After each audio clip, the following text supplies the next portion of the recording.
Let's talk Tanya for the 17th day of the first Adar. So in yesterday's Tanya, we're talking about the idea of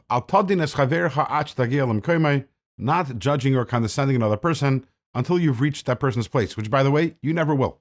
We'll never know the full extent of a person's life circumstances in the present, the various tests that a person encounters. We won't know about the person's past experiences.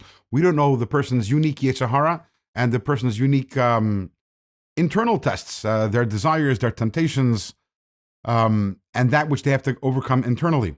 So therefore, we never are allowed to condescend another person. Now, we concluded yesterday's Tanya with the question, okay, so are we giving the other person a pass? Does that mean that because I don't know the person's circumstances and it's possible that the person is undergoing an unbearable test, then maybe the person is actually excused for what they have done? So in today's Tanya, the Alter Rebbe is going to answer that question with an emphatic no. And considering that today's Tanya is all of 5 lines, and to change things up a bit, we're going to read it in sight. Very powerful words from the Alter Rebbe. The Alter Rebbe says, V'hinei be'emes, the truth is, Gam mishu hu mechuma me'oid b'tiva, even someone who is very heated and passionate and filled with desires by nature. U'parnasasa hi liyes mi'esh ve'kranis kol hayoim, and that person's job entails that the person has to be on the streets the entire day, where the person sees all the different temptations out there. Ein lo shum hisnatzlus al chatav, that person has zero excuse for his sins. Umikri rasha gomer, and that person is a complete rasha, a wicked person. Al asher ein pachad elakim leneged einov, because the fear and the awe of God is not there in front of his eyes. That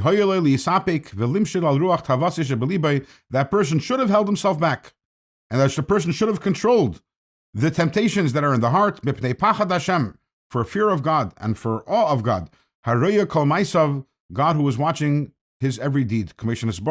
As explained earlier, the mind has the natural ability to control the heart, that is a person's inherent nature.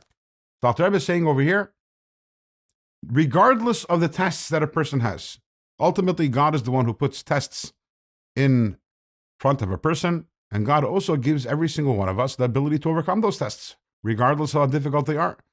And that ability is because this is something we talked about at length. The mind has the ability to control the heart, so therefore we are not handing out any excuses.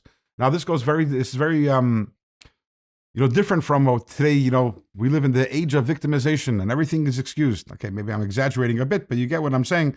Today, well, my mother hit me when I was 6, and my father did this, and my teacher, and this circumstance, and that trauma, and today, and therefore everything's excused. Dr. Rebbe says, no, nothing is excused.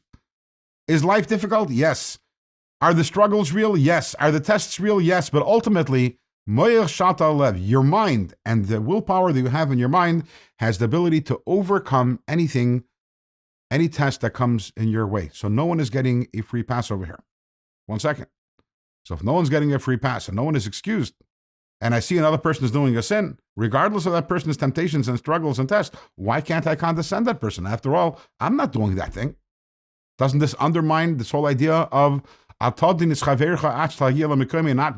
you're not supposed to judge another person until you're in their place? And the answer to that we'll find out in tomorrow's Tanya.